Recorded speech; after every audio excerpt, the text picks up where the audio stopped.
So, as the sound waves travel through the ear and then they vibrate the eardrum, we're going to label that number 3, the eardrum, except we have to put the fancy name. The fancy name of the eardrum is the tympanic membrane. So if any of you are in band or you know what a timpani is, what's a timpani?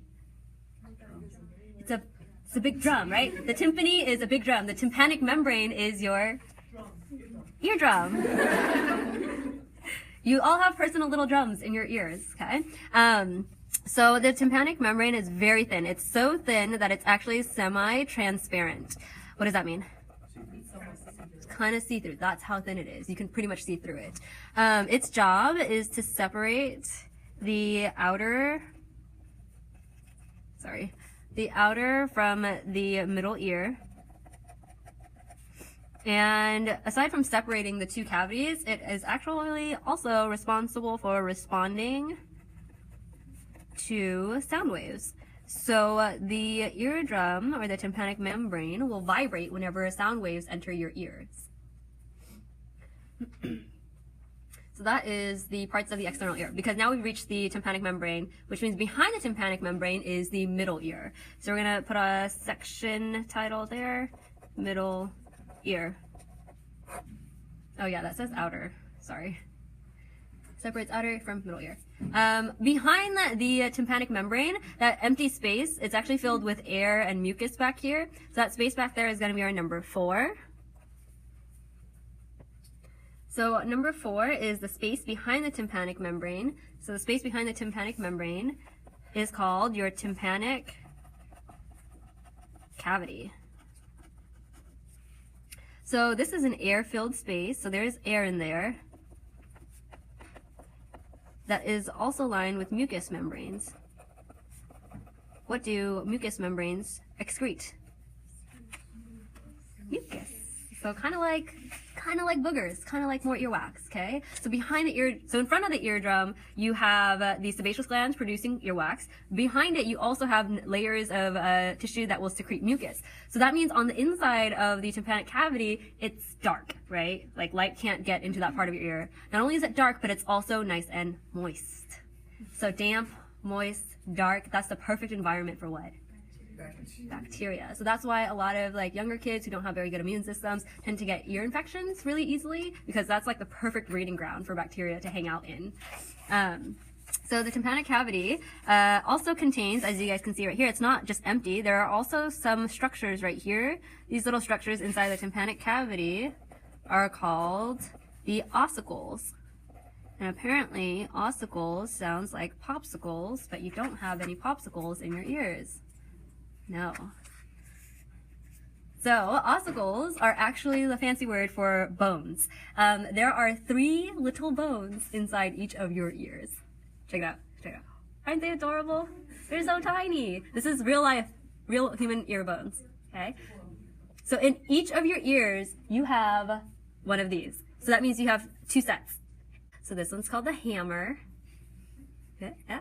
This one's called the anvil. You guys know what an anvil is? The thing that blacksmiths use, the thing that Wile E. Coyote drops on the Roadrunner. This one, it kind of looks like a horseshoe or a ring, right? But it's called the stirrup, which if you're into like equestrian, like horseback riding, you know when you get on the saddle of a horse, you put your foot through that ring and you get onto the saddle? So this is called a stirrup. It looks like exactly like it. It's like flat at the bottom and then it's rounded, right? So these 3 bones, after the eardrum vibrates, it actually pushes on these 3 bones. So here is one of the bones, that very last one right there. Here's like the fake version of it. You guys see that shape right there? Totally looks like the thing you slip your foot in to get onto the saddle, huh? So it's attached to the snail-shaped structure that's inside of your ear. So on the drawing, it's kind of hard to tell where one bone starts and the other ends. So there's 3 lines that point to the 3 bones, but we're just going to clump them all into number 5. So we're going to write number 5 for this line, number 5 for that line, and also for that bone there. So that's the hammer, the anvil, and then the stirrup. Okay, so it's very, very small, yeah. So that's going to be our number 5, the ossicles. The names of the ossicles, the hammer is called the malleus, the anvil is called the incus, and the stirrup is called the stapes. So these are the 3 small bones that are in your ear, and what they do is they amplify the sound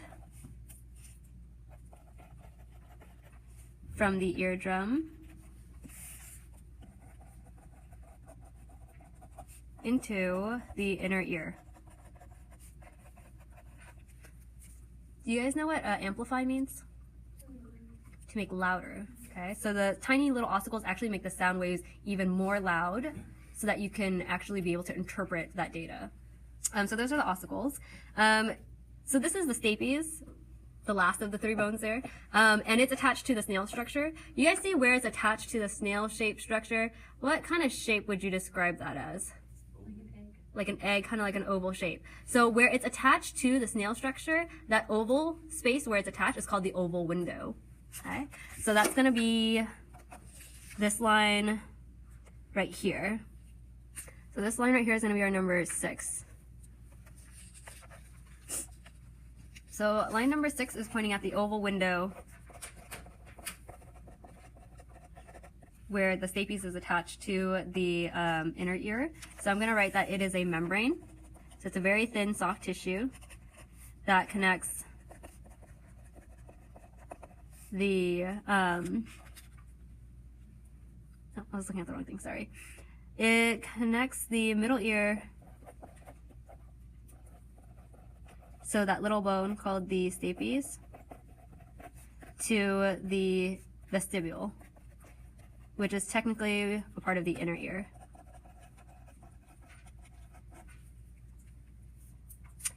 And aside from connecting that bone to that little snail-shaped structure, it also helps with transferring auditory signals to the inner ear.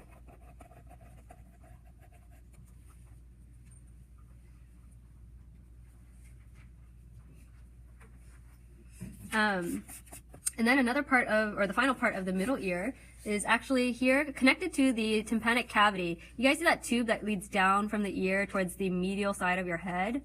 Where do you think that leads to? To your mouth. It actually goes downward, okay? So it actually leads to the back of your throat. So this is going to be structure number 7, the tube that leads to the back of your throat from your ear. Does it make sense? Did you know that ear was attached to your throat? Not quite, but you've definitely experienced like the ear and the throat being attached to each other whenever you go in an airplane or you go up through the mountains and your ear has to pop. You try to like yawn or you try to chew gum or something to make it pop, right? So you knew that it was attached. That's why you were doing that, right? Forcing air through there? No? You're just doing it just to do it? Someone else told you to? So that's going to be our number 7, that tube that connects the ear to the throat. That's called the eustachian tube. Can you please say eustachian tube? Eustachian tube. So this is the tube that connects. Huh? It smells more like popcorn now. Yeah. Is it strong? Sorry. I don't know. Connects the middle ear to the pharynx, which is the back of the throat there. And thanks to that tube, that's actually what allows pressure to equalize.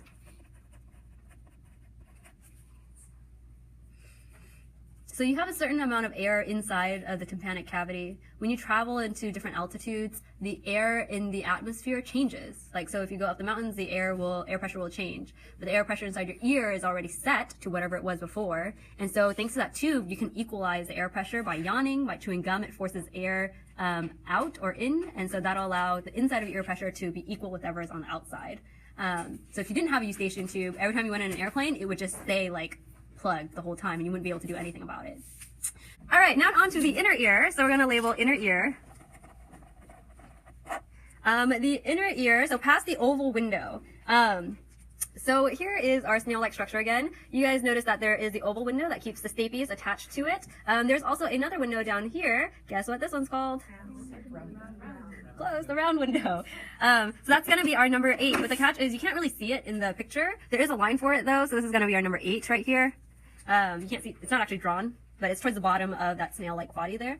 So our number 8 is going to be the round window. I'll give you guys a textbook definition for it real quick, and then I'll explain it. So its structure is very similar to the oval window. It's also a membrane, and what it does is it allows for a connection between the vestibule, or that little snail structure, and it connects it to from the inner cavity to the middle cavity. So it connects the vestibule to the tympanic cavity. Oops, that's a C. So the job of the oval window was to make sure the sound waves get transferred into the inner ear. The job of the round window is to allow that sound wave out. So it's like the back door, it allows the sound waves to exit. So I'm going to write it dissipates sound waves. And it prevents bounce back.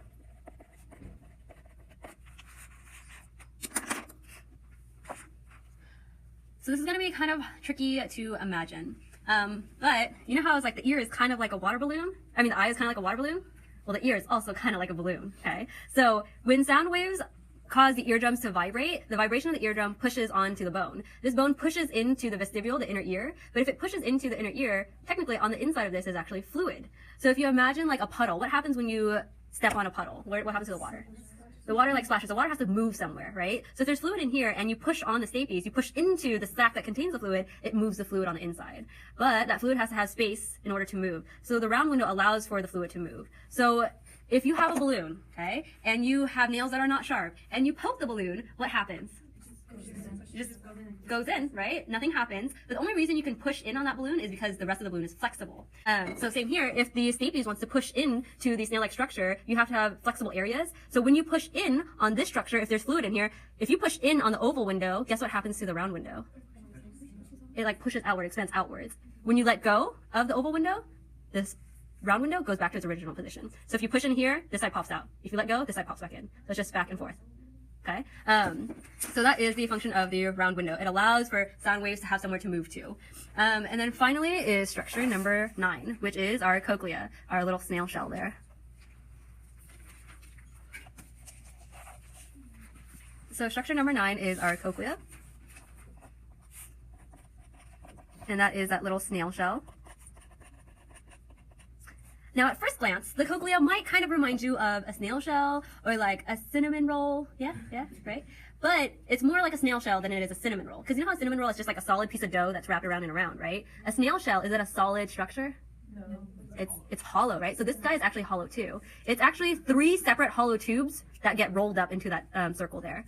So the snail shell, it's 3 tubes. They get wrapped around 2.5 times in everybody's ears. And it's made up of 3 hollow tubes.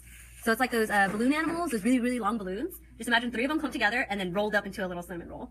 Okay? So there's 3 of those tubes. So 2 of them are actually bony. So they're hard tubes, but they are hollow. They have fluid filled in them. And then one of those chambers is a soft chamber. It's membranous. So it's made out of soft tissue. One membranous chamber. So each of those 3 chambers are full of fluid. They all have their own name. So I'm going to write the upper chamber, the middle chamber, and then finally the bottom chamber. The upper chamber is also called the scala vestibuli. Can you please say scala vestibuli? The middle chamber is also called the scala media. Can you please say scala media? It's also more commonly called the cochlear duct. Can you please say cochlear duct? The bottom chamber is called the scala tympani. Can you please say scala tympani? So those of you who actually know what a timpani is, that really, really big drum, what kind of sound does it produce? Very loud boom, like a very loud, deep bass sound, right? So you can think of it like really low notes, bottom, so the bottom notes. So scala tympani is at the bottom. I said 2 of those chambers are bony and 1 is soft and membranous. So this is one of the bony ones, the top one. The middle one is actually the soft membranous one. And then the bottom chamber is the other bony one. So now that we know most of the structures of the ear, now we can talk about how does hearing really work. Because so far we've just said that hearing travels through this part, this part, this part, this part, but it doesn't exactly tell us how does that turn into a nerve impulse. So I'm going to show you guys an animation on that. But these are the parts that you need to study for the quiz. And remember, this is the picture that's going to be on the quiz. Okay? So go ahead and pack everything up and I'll show you guys the animation.